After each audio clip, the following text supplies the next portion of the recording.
तो last video में हमने ये देखा कि प्लेटफॉर्म इंडिपेंडेंसी कैसे अचीव होती है और जो किस तरीके से C++ प्लेटफॉर्म इंडिपेंडेंट नहीं है, मतलब वो प्लेटफॉर्म डिपेंडेंट है, और प्लेटफॉर्म इंडिपेंडेंसी के बारे में हमने देखा। और तो अब हम लोग आगे बढ़ते हैं और आज हमारा जो टॉपिक है वो रहेगा कि जावा कैसे प्लेटफॉर्म इंडिपेंडेंसी अचीव किया, how Java achieved platform independency.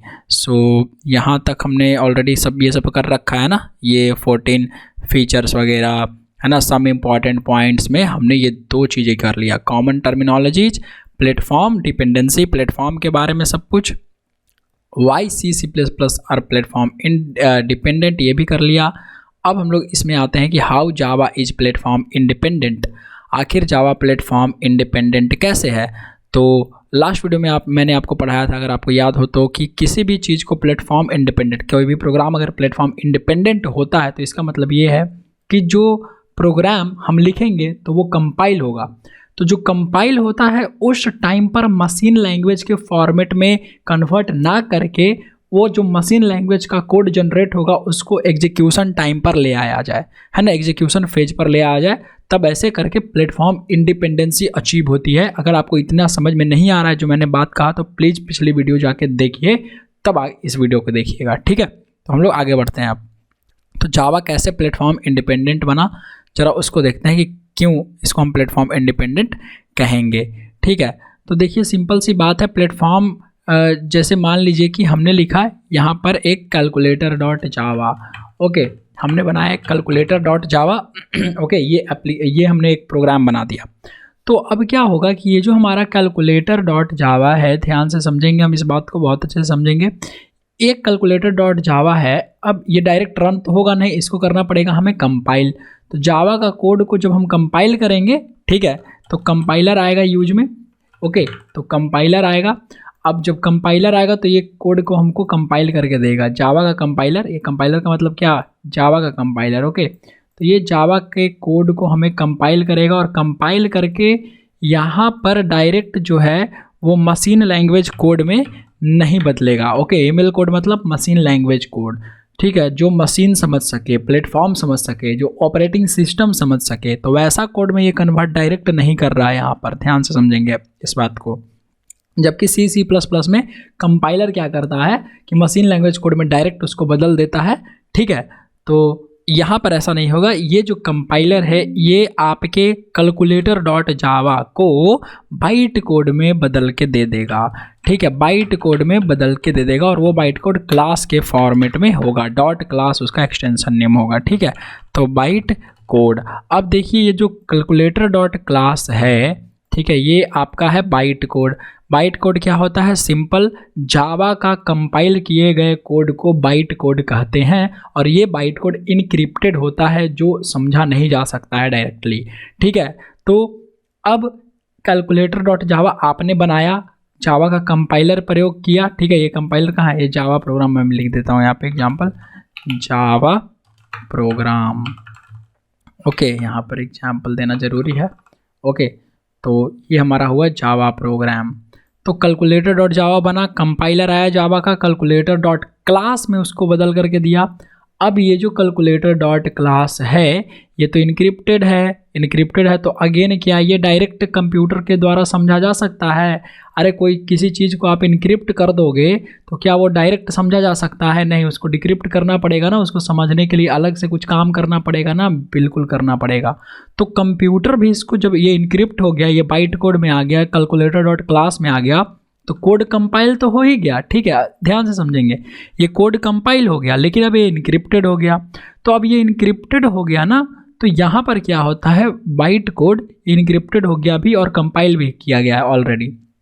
तो डायरेक्ट आपका ऑपरेटिंग सिस्टम इसको तो समझ नहीं सकता है, तो रन कैसे करेगा। अरे जो जावा का प्रोग्राम होगा वो रन कहाँ होगा, ठीक है, या कोई भी प्रोग्राम कहाँ रन होता है, किसी ऑपरेटिंग सिस्टम पे प्रोसेसर के द्वारा बहुत सारा उसका फेज होता है, तब जाकर के वो एग्जीक्यूशन स्टेट में आता है और वो रन करने लगता है, ठीक है। तो ये डायरेक्ट रन नहीं करेगा क्योंकि ये बाइट कोड आपके ऑपरेटिंग सिस्टम के द्वारा समझा जाएगा ही नहीं। तो नहीं समझा जाएगा तो एक और बंदा आएगा बीच में जिसका नाम है JVM, ओके। ये JVM बेचारा क्या करेगा, जावा वर्चुअल मशीन यही प्लेटफॉर्म है, यही एक सॉफ्टवेयर है जावा ये, ठीक है। ये क्या है, इंटरप्रेटर सॉफ्टवेयर। इंटरप्रेटर मतलब ये बाइट कोड को समझ सकता है, इसके पास ऐसी शक्ति है कि ये बाइट कोड को समझ सकता है। तो अब ये बाइट कोड को समझा और उसको कन्वर्ट कर दिया मशीन लैंग्वेज के फॉर्मेट में। इसको क्या दिया, generates ML code. ML code मतलब machine language code, okay. Machine language code, machine language code मतलब कि जो मान लीजिए विंडोज ऑपरेटिंग सिस्टम है, तो विंडोज के फॉर्मेट में अगर हम मुझे हिंदी समझ में आता है तो मैं चाहूँगा कि सामने वाला जो बात कर रहा है मुझसे वो हिंदी में बात करे। तो ऑपरेटिंग सिस्टम अगर विंडोज डाला हुआ है तो जावा का जो भी आप कोड रन करने की कोशिश करोगे तो ऑपरेटिंग सिस्टम बोलेगा कुछ ऐसा लिख करके दो जो मुझे समझ में आए। तो ये जो JVM है बिल्कुल वही करता है, बाइट कोड को वैसा भाषा में परिवर्तित कर देता है, वैसा भाषा में कन्वर्ट कर देता है, ठीक है। उस मशीन लैंग्वेज के फॉर्म में, मशीन कोड के फॉर्म में कन्वर्ट कर देता है जो विंडोज आराम से समझ सके। तो मशीन लैंग्वेज जनरेट करता है और इसके बाद क्या होता है कि यहाँ से यही मशीन लैंग्वेज आपका रन कर जाता है। तो रन करवाने के लिए जावा रिस्पॉन्सिबल होता है और यही मशीन कोड आपका रन कर जाता है। सिंपल सी तो बात है, इतना आसान चीज़ तो है। तो इस तरीके से calculator.java का एक प्रोग्राम जो है एग्जीक्यूट हो रहा होता है। अभी बताऊंगा कैसे इंडिपेंडेंट होता है, ठीक है। देखिए, तो जावा वर्चुअल मशीन अगर मान लीजिए ये विंडोज था, ठीक है, इन विंडोज, ओके। यहाँ पे मैं एग्जाम्पल जो ये लिया है पूरा का पूरा एग्जाम्पल, इसको हम मान लेंगे कि हमने विंडोज में बनाया, ठीक है। इस पूरे के पूरे एग्जाम्पल को जो हमने यहाँ पे लिया है, ऐसा सपोज करते हैं हम कि हमने इसको विंडोज ऑपरेटिंग सिस्टम में बनाया है, ठीक है, ऐसा मान लेते हैं। तो ये अगर विंडोज ऑपरेटिंग सिस्टम में हमने इसको बनाया है विंडोज में, विंडोज मशीन, ठीक है। अब देखिए क्या होगा कि जैसे ये जो बाइट कोड है, ये कंपाइलर जो है बाइट कोड, ठीक है, ये कन्वर्ट हो जाता है। जैसे फॉर एग्जांपल मैं आपको यहाँ पे एग्जांपल देके दिखाता हूँ। ये हमारा है, ओके, नोटपैड। एक काम करता हूँ, मैं इसमें आता हूँ, यहाँ लिखता हूँ राइट क्लिक, न्यू, नोटपैड का है कहीं टेक्स्ट डॉक्यूमेंट। तो ये जो टेक्स्ट डॉक्यूमेंट है, एक सेकेंड, मैं नोटपैड को जो है इसको, और एक काम करिए, यहाँ पे क्लोज करिए, यहाँ भी क्लोज करिए। देखिए अभी मैं जो काम कर रहा हूँ उसको आपको करना नहीं है, ठीक है। उसको आपको मतलब ऐसा नहीं कि आपको उसको प्रैक्टिकल करना है वहाँ पे। अभी मैं आपको समझाने के लिए बस करके दिखा रहा हूँ, ठीक है। ये नोटपैड मैंने खोला, यहाँ पर मैं लिखता हूँ क्लास टेस्ट, ओके, मैंने लिखा क्लास टेस्ट। देखिए ये कोड अभी आप मत करिएगा, प्लीज़ मत करिए, okay. Public static void main, ये मैं जावा का कोड लिख रहा हूँ, अभी बताऊँगा ये सब के बारे में भी, प्लीज़ आप थोड़ा सा वेट कर लीजिए, ठीक है। मैं एक हेलो वर्ल्ड का बस एक प्रोग्राम लिख रहा हूँ, हेलो वर्ल्ड, ओके। अब इसको फाइल सेव एज, हम चले जाते हैं डेस्कटॉप में, और डेस्कटॉप के अंदर हम आ जाते हैं जावा प्रैक्टिस, कहीं फोल्डर होगा हमारा, ये रहा इसमें, और मैं टेस्ट डॉट जावा नाम से सेव कर रहा हूँ, ठीक है। अभी आपको कन्फ्यूज होने की ज़रूरत नहीं है, कहीं भी कन्फ्यूज होने की ज़रूरत नहीं है, प्लीज़ इसको, ये स्टेप अभी आप मत करिएगा जो मैंने करा है, ठीक है। देखिए ये जो टेस्ट डॉट जावा है, ये है हमारा सोर्स कोड, ओके। ये जो कैलकुलेटर डॉट जावा मैंने लिखा है वही एग्जाम्पल मैंने यहाँ पे लिखा है टेस्ट डॉट जावा, ठीक है, सिंपल सा बात है। तो ये टेस्ट डॉट जावा मेरा सोर्स कोड है। तो इस सोर्स कोड को मुझे करना पड़ेगा कंपाइल, ठीक है। तो मैं यहाँ पर कमांड प्रॉम्प्ट खोलता हूँ, ठीक है। आपको ये कुछ भी करने की ज़रूरत नहीं है, मैं आपको समझाने के लिए कर रहा हूँ, ठीक है। मैंने लिखा जावा सी टेस्ट डॉट जावा। देखिए अभी तक इसमें एक फाइल है जो मेरा सोर्स कोड है, अभी मैं इंटर लूँगा तो ये मैंने किया जावा को कंपाइल। तो जावा का कंपाइलर क्या करता है, देखिए एक और फाइल बना के दे दिया, डॉट क्लास फाइल बना करके दे दिया, डॉट क्लास फाइल। ये देखिए जावा का कंपाइलर क्या देता है, एक डॉट क्लास फाइल। ये आपका सोर्स कोड का नाम है कैलकुलेटर डॉट जावा। मैंने जो सोर्स कोड अभी बनाया था उसका क्या नाम था, test dot Java. Test dot Java को क्या दिया, एक टेस्ट डॉट क्लास बना करके, तो टेस्ट डॉट क्लास बना दिया, बाइट कोड, यही बाइट कोड होता है। तो ये अगर कोई प्रोग्रामर देखेगा इस टेस्ट डॉट जावा को, ये सोर्स कोड को, तो उसको समझ में आ जाएगा कि अरे इस बंदे ने हेलो वर्ल्ड प्रिंट कराया। अगर कोई प्रोग्रामर देखता है तो मतलब ह्यूमन बीइंग इसको समझ सकता है। लेकिन अगर मैं इसको ऐसे क्लोज कर दूं और डायरेक्ट इसमें मैं एक नोटपैड खोलता हूं और इसमें अगर मैं टेस्ट डॉट क्लास, ये जो मेरा बाइट कोड है, उसको ले आकर के डालता हूं, तो देखिए तो यहाँ पे क्या आपको समझ में आ रहा है किस तरीके का लिखा हुआ है? ऐसा कोड लिखा हुआ है। यहाँ पे हमें कुछ भी समझ में नहीं आ रहा है, कुछ अजीब तरीके का दिख रहा है। तो इनक्रिप्टेड फॉर्मेट में है बाइट कोड, तो आपका कोड भी सेफ हो गया, लेकिन कोड कंपाइल भी हो गया।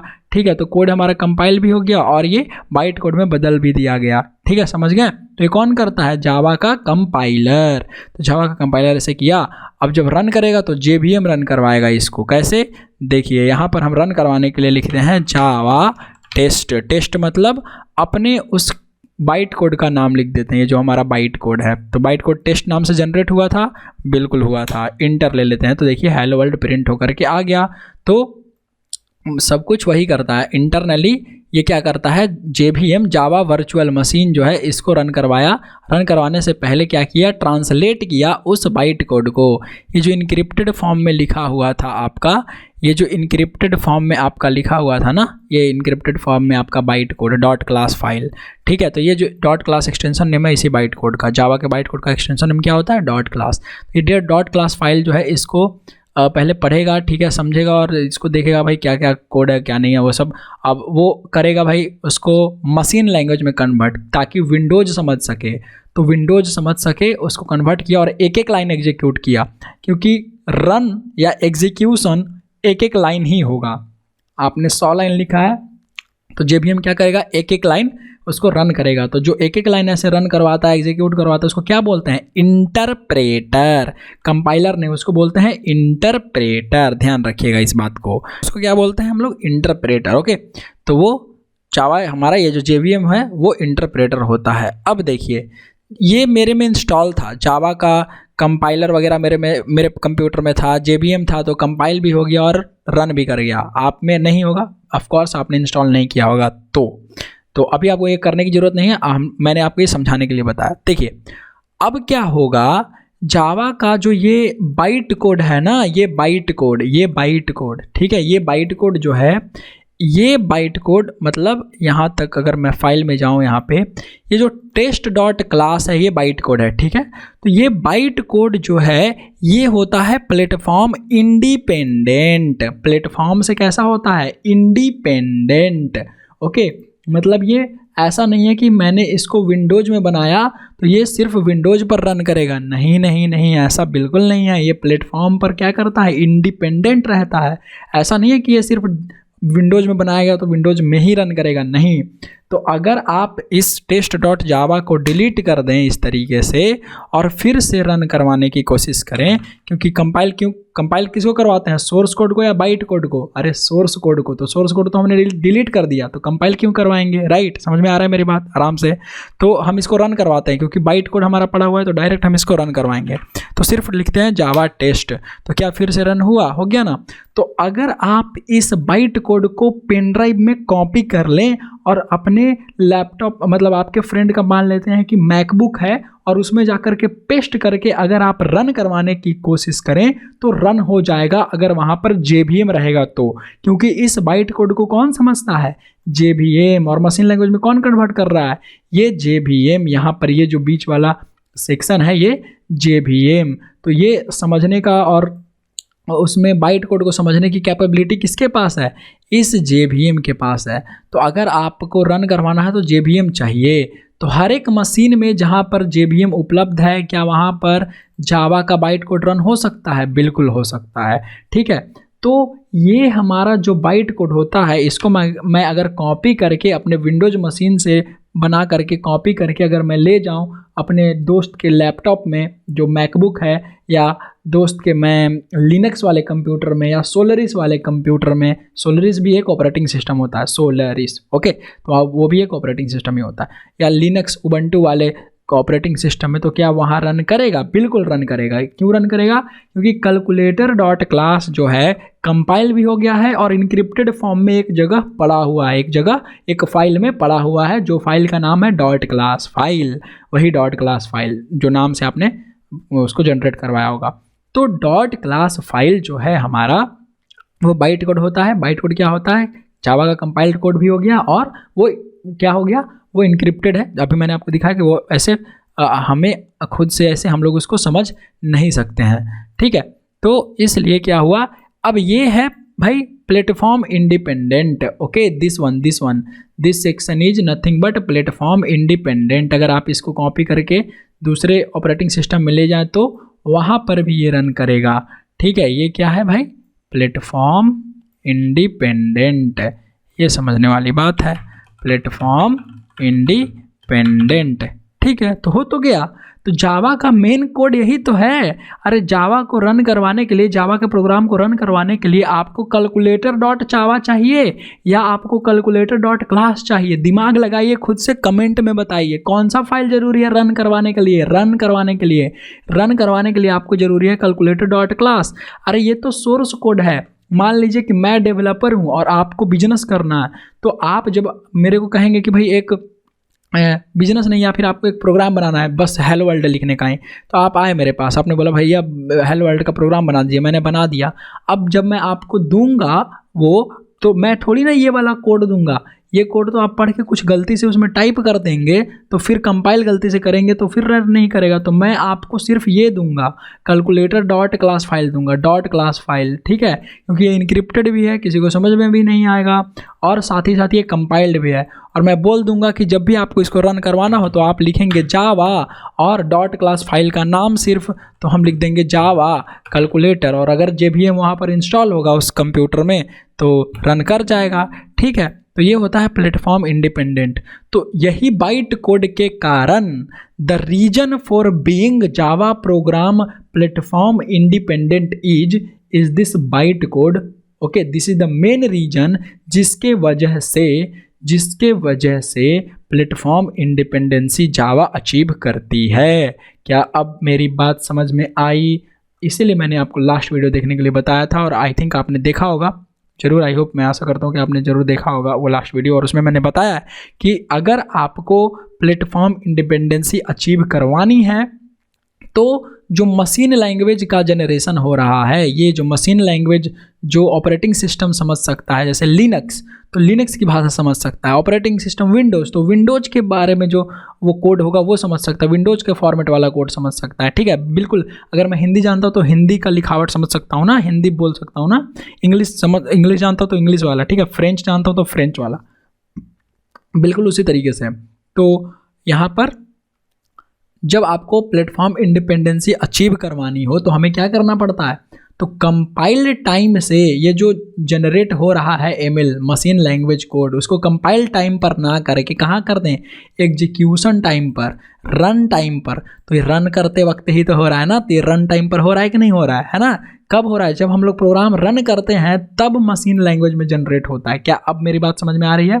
ठीक है, तो वो मशीन लैंग्वेज में जा करके बदल जाता है और रन करता है।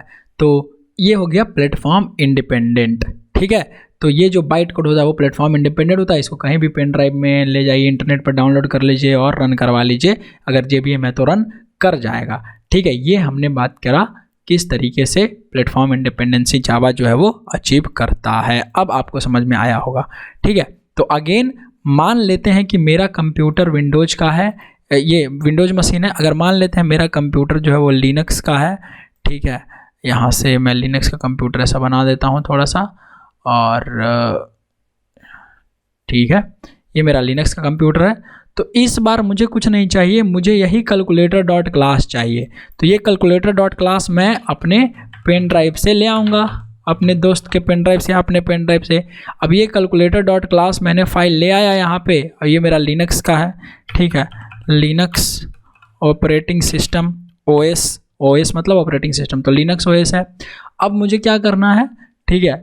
तो अब मुझे करना है इस लिनक्स ऑपरेटिंग सिस्टम को, इसको, ये जो कैलकुलेटर डॉट क्लास है इसको हमको किसको बता देना है?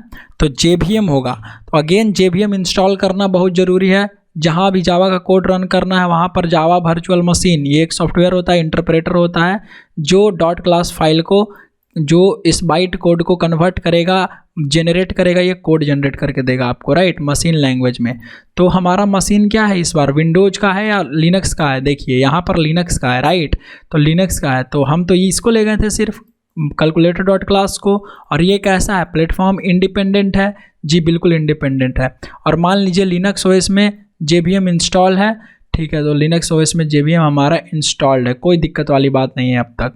तो अब क्या होगा कि ये जो JVM है, ये जो JVM है हमारा, ठीक है, ये हमारा जो JVM है ये क्या करेगा कि ये जनरेट करेगा code, generates ML code, okay, ये क्या जनरेट करेगा, मशीन लैंग्वेज कोड। तो ये मशीन लैंग्वेज कोड जनरेट कर देगा, ओके, तो ये मशीन लैंग्वेज कोड जनरेट कर देगा। अच्छा, अब देखिए दिमाग लगाइए, क्या विंडोज का मशीन लैंग्वेज, मान लीजिए कि ये इंग्लिश वाला बंदा है, ये राहुल है जो इंग्लिश समझता है, और राज है जो फ्रेंच समझता है, तो इंग्लिश कुछ अजीब तरह से लिखा हुआ होगा, फ्रेंच कुछ अजीब तरह से लिखा हुआ होगा, सिंपल सी बात है। तो राज और राहुल आपस में बात नहीं कर पाएंगे, है ना। तो इसका मतलब कि ये जो मशीन लैंग्वेज जनरेट होगा, जो JVM जनरेट करेगा, वो लिनक्स के फॉर्मेट में करेगा ना, बिल्कुल वो लिनक्स के फॉर्मेट में करेगा। तो ये लिनक्स के फॉर्मेट में मशीन लैंग्वेज जनरेट होगा, समझ रहे हैं, ये लिनक्स के फॉर्मेट में जनरेट होगा। और ये देखिए, क्या ये वाला कोड हम कॉपी कर रहे थे, जनरेटेड ML कोड कॉपी कर रहे थे? नहीं, ये तो रन टाइम पर होगा, तो इसको कॉपी भी नहीं कर सकते हम लोग। तो जनरेट जो हो रहा है वो लिनक्स के फॉर्मेट में हो रहा है, और जब लिनक्स के फॉर्मेट में हो ही रहा है तो क्या रन नहीं हो जाएगा? अरे जब राज के सामने आप फ्रेंच बोलेंगे तो क्या फ्रेंच नहीं समझ जाएगा? समझ जाएगा, उसको फ्रेंच ही आता है तो वो समझ जाएगा। और अगर आप राहुल के सामने इंग्लिश बोलेंगे तो इंग्लिश समझ जाएगा, सिंपल सी बात है। तो लिनक्स ऑपरेटिंग सिस्टम पर आपने लिनक्स का कोड जो है वो रन करवा दिया, तो लिनक्स के फॉर्मेट में जो कोड हुआ वो रन कर गया जावा में, ठीक है, मतलब जावा का कोड जो है लिनक्स के फॉर्मेट में वो जो मशीन लैंग्वेज कोड जनरेट हुआ था वो रन किया, ठीक है। अब वो रन किया तो रन हो गया भाई, ठीक है। तो JVM क्या करता है, रिस्पॉन्सिबल है दो कामों के लिए, आपके बाइट कोड को, जो भी आपका बाइट कोड होगा उसको कन्वर्ट करता है मशीन लैंग्वेज में। ये जो ML मशीन लैंग्वेज जो जनरेट होता है उसके मशीन लैंग्वेज कोड में वो कन्वर्ट करता है, दूसरा उसको रन करवाता है एक एक लाइन, ठीक है। तो इंटरप्रेटेशन होता है ना, एक एक लाइन इंटरप्रेट, एक एक लाइन चेक करके वो रन करता है, कहीं गलत तो नहीं है, कुछ कहीं गलती तो नहीं है, तो वो इसलिए उसको JVM क्या है, हमारा एक इंटरप्रेटर सॉफ्टवेयर है, ओके। अब समझ में आया क्यों, किस तरीके से जावा का कोड जो है प्लेटफॉर्म इंडिपेंडेंसी अचीव करता है, कैसे जावा का कोड जो है प्लेटफॉर्म इंडिपेंडेंट रहता है, जावा का प्रोग्राम जो है कैसे इंडिपेंडेंट होते हैं, वो आई थिंक अब आपको अच्छे से समझ में आया होगा। सिंपल सा तो बात है, जो मेन चीज़ है ये बाइट कोड है, इस बाइट कोड को कहीं भी ले जा सकते हैं, और ये होता है प्लेटफॉर्म इंडिपेंडेंट, तो ये किसी भी कोड में किसी भी प्लेटफॉर्म में आसानी से फिट हो जाएगा, वहाँ पे आसानी से चल जाएगा, और JVM उसको समझ लेगा, JVM है ही। अब ये जो JVM है ना, देखिए JVM जो है मतलब ये तीन, मतलब यहाँ पर जो JVM है जो विंडोज़ मशीन में है और जो लिनक्स मशीन में है, जो लिनक्स ऑपरेटिंग सिस्टम में है और जो विंडोज़ वाले ऑपरेटिंग सिस्टम में है, इसमें दोनों JVM दूसरा दूसरा है। ये JVM नंबर 1 मान लेते हैं इसको कि भाई ये है JVM नंबर 1, ओके, और ये है JVM नंबर 2, ठीक है, JVM नंबर 2, ये JVM नंबर 1 और JVM नंबर 2, तो दोनों अलग अलग हैं। इस JVM को विंडोज़ की भाषा आती है और इस JVM को लिनक्स की भाषा आती है, ठीक है। तो अगर इन दोनों को लिनक्स की भाषा आती है तो ये दोनों तो कभी भी प्लेटफॉर्म इंडिपेंडेंट होंगे ही नहीं। क्या ये वाला JVM यहाँ काम कर सकता है? नहीं कर सकता है।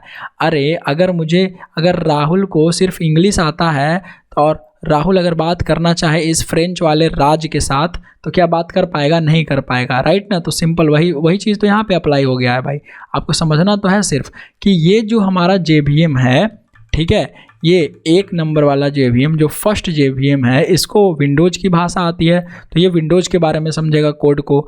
इसको JVM 2 को लिनक्स की भाषा आती है, तो ये लिनक्स के बारे में सब कुछ समझेगा और कन्वर्ट करेगा।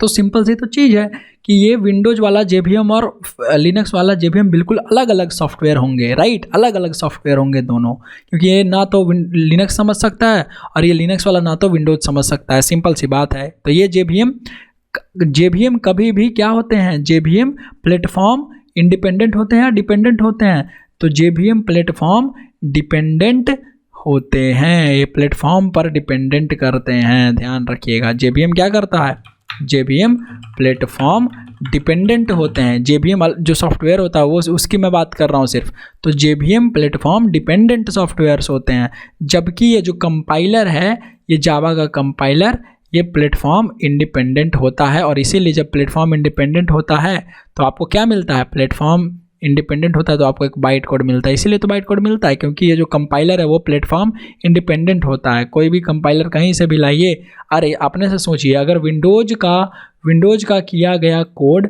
और उसको हम कंपाइल कर रहे हैं तब ना बाइट कोड मिल रहा है जी। तो बाइट कोड मिल रहा है कब, कंपाइलर काम कर रहा है तब। तो कंपाइलर तो हमारा प्लेटफॉर्म इंडिपेंडेंट हुआ ही। क्या समझ में आ रही है ये बात, राइट। अगर लिनक्स में हम कोड कर दें और लिनक्स से कंपाइल करवा दें तो कैलकुलेटर डॉट क्लास अगेन बन जाएगा, लिनक्स में बनेगा, यहाँ बनेगा, लिनक्स में बनेगा, ठीक है।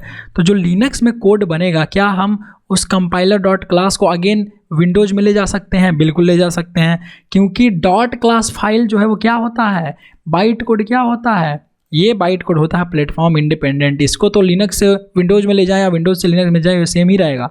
तो इसका मतलब कंपाइलर भी हमारा क्या है, प्लेटफॉर्म इंडिपेंडेंट है। लेकिन JVM समझिए, इसको काम है कि जो लैंग्वेज जो मशीन समझ रहा है वही लैंग्वेज में कन्वर्ट करके देना है। तो विंडोज़ का मशीन विंडोज़ का लैंग्वेज का फॉर्मेट समझेगा और लिनक्स का मशीन लिनक्स का मशीन लैंग्वेज का फॉर्मेट समझेगा। तो इसीलिए JVM जो है वो प्लेटफॉर्म डिपेंडेंट होते हैं, समझ गए।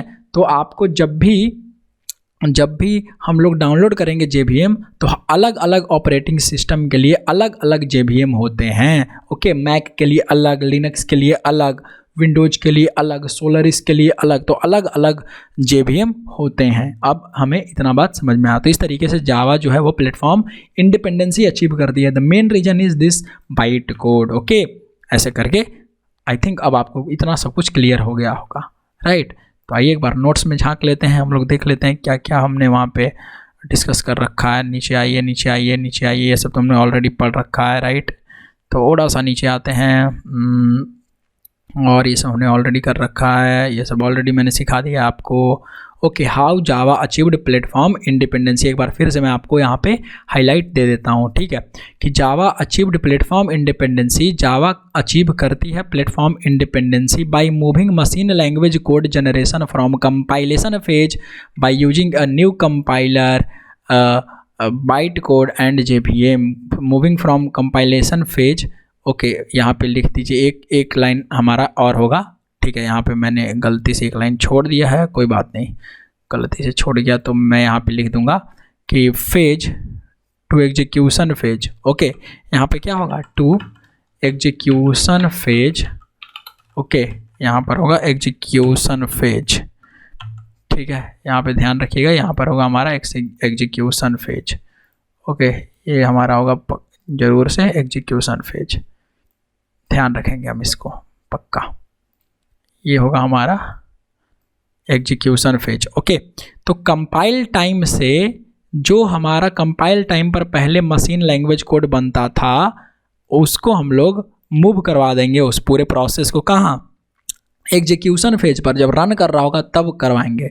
तो बिल्कुल वही तो हम यहाँ पे कर रहे थे, जब रन होने वाला था प्रोग्राम, ठीक है। ये जब ये रन होने वाला था, है ना, यहाँ देखिए, जब हमारा प्रोग्राम रन होने वाला था, मैं चेंज करता हूँ कर्सर, जब हमारा प्रोग्राम रन होने वाला था तब हमने इसको जनरेट करवाना शुरू किया, मशीन कोड को।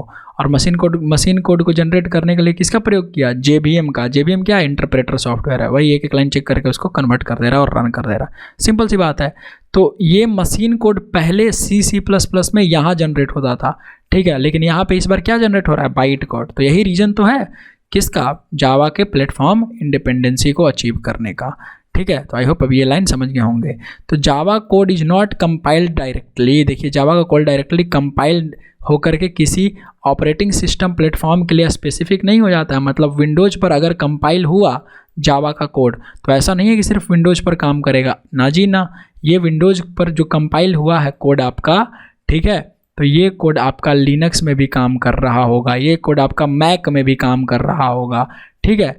तो वहाँ भी काम ये कर जाएगा, क्योंकि उसको समझने के लिए JVM चाहिए। तो ये JVM अगर आप विंडोज़ में डाल दीजिए तो विंडोज़ समझ लेगा, ठीक है, विंडोज़ की भाषा में कन्वर्ट करेगा। लिनक्स में JVM डालिए तो लिनक्स का अलग से आता है तो लिनक्स समझ लेगा। मैक में डालेंगे JVM को तो मैक समझ लेगा। तो ऑफ कोर्स ये JVM हमें डाउनलोड करना पड़ता है, ठीक है, वो हम लोग आगे देख रहे होंगे, उसकी बात अलग करेंगे अगले वीडियो में, कैसे डाउनलोड करना है, कैसे क्या करना है, ठीक है, अभी इतना समझते हैं। तो इट कंपाइल्स, जावा क्या करता है, compile the code in byte code format. वो कंपाइल करके आपको क्या देता है, बाइट कोड फॉर्मेट में वो कंपाइल करके आपको कोड देता है और बाइट कोड को देता है, ठीक है। This byte code is not platform dependent, और ये बाइट कोड जो है प्लेटफॉर्म पर डिपेंडेंट नहीं करता और इसीलिए प्लेटफॉर्म पर इंडिपेंडेंट हो गया, ठीक है। तो लेटर JVM ट्रांसलेट, और फिर बाद में क्या होता है कि JVM ट्रांसलेट बदलता है इस बाइट कोड को और क्या देता है आपको, मशीन लैंग्वेज कोड, बदल करके आपको क्या देता है, machine language code, okay, for current operating system. जिस ऑपरेटिंग सिस्टम में अभी आप काम कर रहे हैं, मान लीजिए मेरा विंडोज़ है, ठीक है, तो मैं विंडोज़ में काम कर रहा हूँ, मेरे पास JVM भी पड़ा हुआ है, तो मैंने JVM किसके लिए डाउनलोड कर रहा है, विंडोज़ के लिए। तो अगर मैंने एक कंपाइलर मतलब कंपाइल कोड दिया, okay, let's say calculator.c for example, और let's say cal dot class. तो डॉट क्लास क्या होता है, बाइट कोड का फॉर्मेट, ओके, डॉट क्लास क्या होता है, बाइट कोड का फॉर्मेट। तो अगर मैंने इसको JVM को दिया तो ये क्या करेगा, ये JVM कैसा रन करेगा, कैसे कोड को कन्वर्ट करेगा, तो विंडोज़ के फॉर्मेट में और उसको रन कर देगा। तो और विंडोज़ हमारा है ही ऑपरेटिंग सिस्टम, तो रन हो जाएगा। तो ये चीज़ है with the help of JVM। तो JVM की मदद से बाइट कोड कन्वर्ट हो जाता है, किस में, बाइट कोड कन्वर्ट होता है हमारा मशीन लैंग्वेज कोड कन्वर्ट करके देता है, जनरेट करता है, और वही मशीन लैंग्वेज कोड जो है JVM की मदद से उसको रन करवा देता है, तो फिर रन हो जाता है, इस तरीके से प्रोग्राम रन हो जाता है। अब थोड़ी सी हम बात करेंगे कि JVM क्या होता है भाई। वैसे तो JVM होता है जावा वर्चुअल मशीन, JVM का पूरा नाम होता है जावा वर्चुअल मशीन। ये JVM सॉफ्टवेयर होता है, इसे ट्रांसलेटर सॉफ्टवेयर, ओके, और इंटरप्रेटर, इसको इंटरप्रेटर भी बोल सकते हैं या ट्रांसलेटर सॉफ्टवेयर भी बोल सकते हैं, क्योंकि ये कोड को ट्रांसलेट करने का काम करता है। ट्रांसलेट मतलब एक भाषा से दूसरे भाषा में बदलने का काम करता है। तो बाइट कोड को लेता है और ये बाइट कोड को किस में बदलता है, तो बाइट कोड को बदलता है मशीन लैंग्वेज कोड में, ओके, मशीन लैंग्वेज में। तो मशीन लैंग्वेज कोड में ये बदल देता है बाइट कोड को, तो इसीलिए इसको ट्रांसलेटर बोलते हैं कि ट्रांसलेट कर दिया, ठीक है। और ये रन भी करता है प्रोग्राम को, यही रिस्पॉन्सिबल है रन करने का। तो ये एक एक लाइन ऐसे चेक करके रन करता है, एक लाइन, फिर 2 लाइन, फिर 3 लाइन, चौथा लाइन, 5वां लाइन, ऐसे 6ठा लाइन, 7वां लाइन, 8वां लाइन, इस तरीके से एक एक लाइन करके। तो एक एक लाइन जब कोई चीज़ कन्वर्ट करता है, जब रन करता है, तो उसको क्या बोलते हैं, इंटरप्रेटर। तो इसीलिए JVM को क्या बोलते हैं, इंटरप्रेटर। और JVM क्या हमारा एक इंटरप्रेटर है या ट्रांसलेटर सॉफ्टवेयर है जो बाइट कोड को मशीन लैंग्वेज कोड में बदलता है, वो भी native operating system. Native operating system मतलब विंडोज़ है तो विंडोज़ के फॉर्मेट में, लिनक्स है तो लिनक्स के फॉर्मेट में, ओके, अगर मैक है तो मैक के फॉर्मेट में, ऐसा, ठीक है। यहाँ पे हम समझते हैं कि JVM is platform dependent for different operating system, we have different JVMs, okay, we have different JVMs। तो अलग अलग ऑपरेटिंग सिस्टम के लिए हमारे पास अलग अलग JVM होते हैं।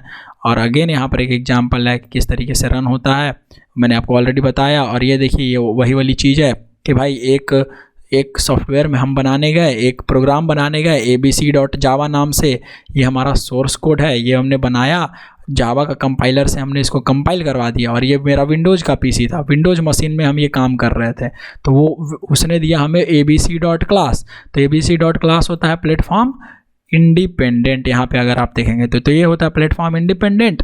इस abc.class को हमने लिनक्स में पेस्ट कर दिया, लिनक्स के कंप्यूटर में पेन ड्राइव लगा करके पेस्ट कर दिया और JVM से रन करवाया तो हो गया। और ये सोलरिस भी एक ऑपरेटिंग सिस्टम होता है, इसमें रन करवाया abc.class को, JVM उसमें था ही, और जेनरेट मतलब JVM हमने डाउनलोड किया, मान लेते हैं कि सोलरिस में JVM हमने अलग से डाउनलोड किया, और ये जो हमारा abc.class है जो बाइट कोड था, यही हमारा बाइट कोड था। और बाइट कोड JVM समझ ही लेता है, तो बाइट कोड को JVM ने समझ लिया और कन्वर्ट कर दिया किस में, इसके नेटिव फॉर्म में। नेटिव मतलब नेटिव जनरेट, इसमें नेटिव OS के मशीन लैंग्वेज के फॉर्म में। नेटिव मतलब अपना खुद का, तो खुद का इसका क्या था, सोलरिस, तो सोलरिस के फॉर्मेट में बदल दिया। यहाँ पर क्या नेटिव, यहाँ पे क्या हो जाएगा, लिनक्स। तो इसके नेटिव ऑपरेटिंग सिस्टम में इसको कोड को बदल करके कन्वर्ट करके रन करवा दिया। तो यही तो है हमारी JVM की कहानी, और कैसे हमारा होता है ये जावा प्लेटफॉर्म इंडिपेंडेंसी कैसे अचीव करती है। सिंपल सी बात है। 10 Java programs are platform independent, इसीलिए जावा के प्रोग्राम को क्या कहा गया है, प्लेटफॉर्म इंडिपेंडेंट। आई होप अब इतना आपको समझ में आ गया होगा। तो सही है, फिर मैं मिलता हूँ आपसे अगली वीडियो में, और कमेंट करते रहिए अगर आपको अच्छा लगा है तो, और शेयर करिए ताकि और स्टूडेंट्स का फ़ायदा हो सके। ठीक है, मैं मिलता हूँ आपसे नेक्स्ट वीडियो में। Till then bye, take care.